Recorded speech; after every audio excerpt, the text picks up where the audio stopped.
Assalamualaikum warahmatullahi wabarakatuh.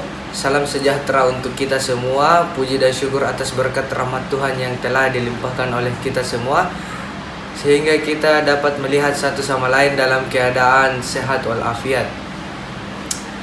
Tak kenal maka tak sayang, kalau udah kenal jangan terlalu sayang. Perkenalkan, nama saya Muhammad Zuljalali Ramadana dari jurusan Pendidikan Kepelatihan Olahraga. Nah, kali ini saya akan membahas tentang teori humanistik dan implikasinya dalam pembelajaran. Pertama, pengertian teori humanistik. Teori humanistik atau sering juga disebut teori belajar humanistik adalah satu dari beberapa teori belajar yang sering digunakan oleh guru maupun tenaga pengajar lainnya. Secara garis besar, teori belajar humanistik adalah teori belajar bertujuan menghasilkan hal baik bagi kemanusiaan supaya bisa mencapai aktualisasi diri dan membuat orang mampu mengenali diri sendiri. Oleh karena itu, proses belajar humanistik ini membutuhkan perhatian yang besar dalam prosesnya dengan harapan menghasilkan pencapaian yang baik. Yang kedua, dasar pendekatan humanisme atau humanistik. Free will. Setiap manusia memiliki kemampuan untuk memilih atau menentukan tindakan. Manusia bukan mesin yang sekedar diprogram oleh lingkungan atau dikendalikan oleh dorongan-dorongan yang tidak disadari. Self-image dikenal juga sebagai konsep diri, pandangan kita terhadap kualitas personal diri kita sendiri. Self-evaluation disebut juga harga diri, penilaian kita terhadap diri sendiri sesuai image kita tentang diri kita. Self-actualization, pemenuhan perwujudan potensi seseorang, sifatnya produktif, goal-oriented, dan mengembangkan potensi. Frame of reference. Para humanis biasanya menggunakan empathy untuk memahami dunia dari sudut pandang orang lain. Yang ketiga, karakteristik teori humanistik. Memprioritaskan perspektif diri pada setiap diri individu, mendahulukan peningkatan dalam self-control, memfokuskan pada fungsi afektif dan kognitif, mementingkan adanya pengenalan diri dan self-image, memfokuskan pembelajaran pada tekad dan motivasi pribadi siswa atau manusia, mengutamakan siswa manusia sebagai pribadi yang unggul, memprioritaskan ilmu pengetahuan dasar dan pengalaman.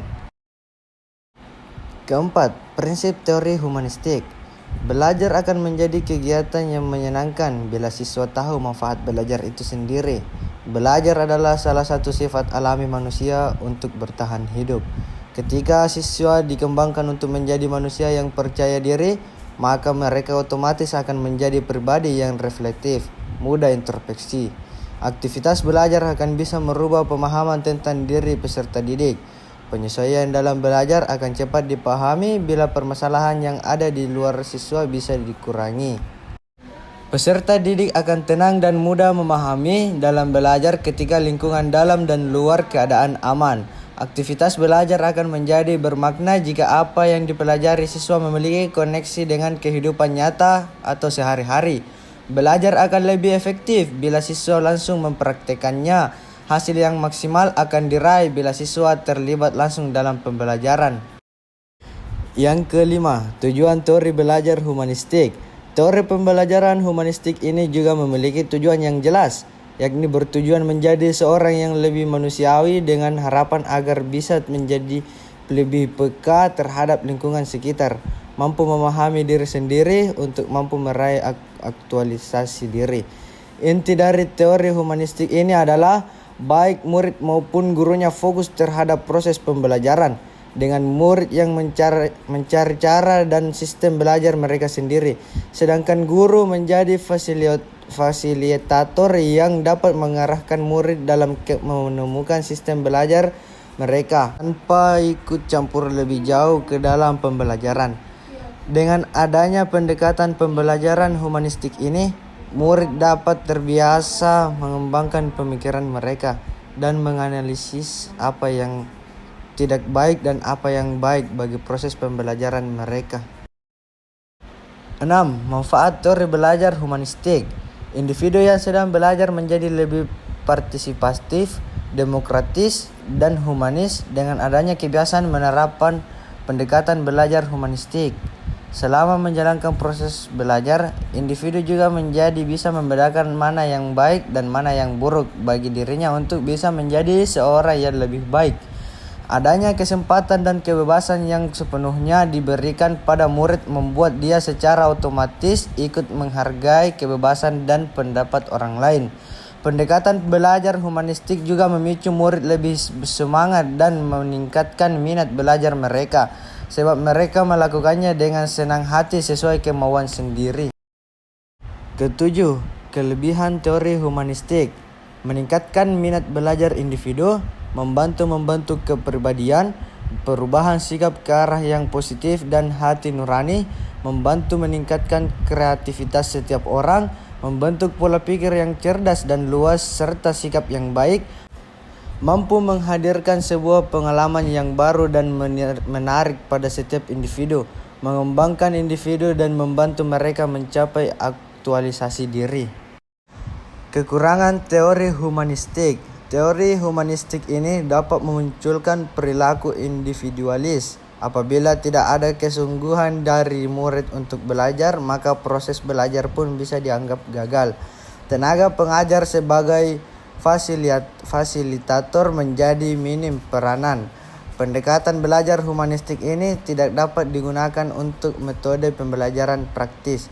Akan munculnya perbedaan yang signifikan terhadap murid satu dengan yang lainnya sehingga timbul kesenjangan. Nah, sekarang implikasi teori belajar humanistik dalam kegiatan pembelajaran. Teori humanistik sering dikritik karena sukar diterapkan dalam konteks yang lebih praktis.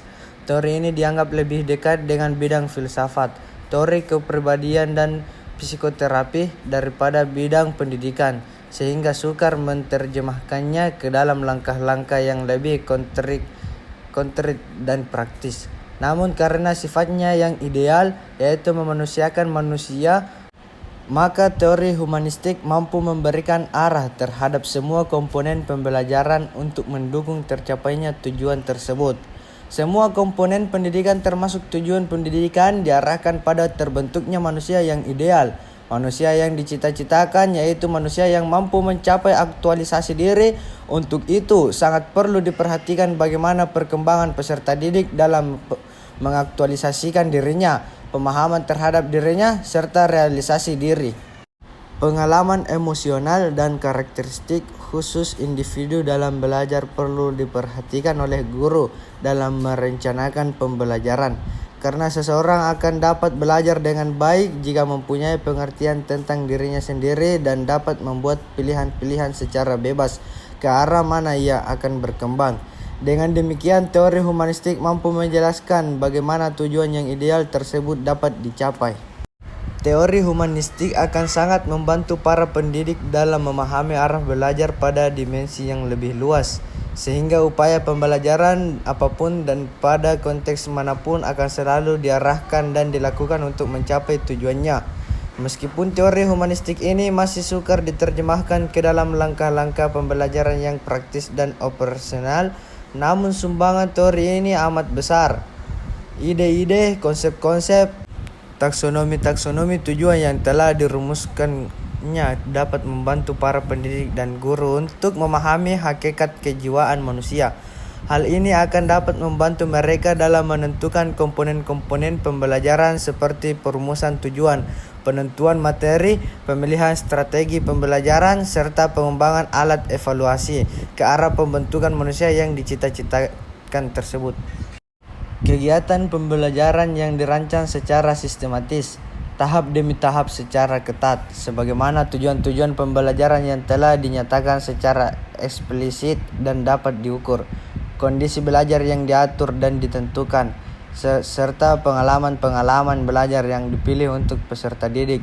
Mungkin saja berguna bagi guru, tetapi tidak berarti bagi peserta didik. Rogers dalam Snellbaker 1974, hal tersebut tidak sejalan dengan teori humanistik. Menurut teori ini, agar belajar bermakna bagi peserta didik. Diperlukan inisiatif dan keterlibatan penuh dari peserta didik sendiri. Maka peserta didik akan mengalami belajar experiential learning. Pendidikan modern mengalami banyak perubahan jika dibandingkan dengan pendidikan tradisional. Pada pendidikan modern, peserta didik menyadari hal-hal yang terjadi dalam proses pembelajaran. Hal ini menunjukkan hubungan dua arah antara guru dan peserta didik. Sementara itu, dalam pendidikan tradisional, proses belajar terjadi secara stabil, di mana peserta didik dituntut untuk mengetahui informasi melalui buku teks, memahami informasi yang mereka dapatkan tersebut, dan menggunakan informasi tersebut dalam aktivitas keseharian peserta didik.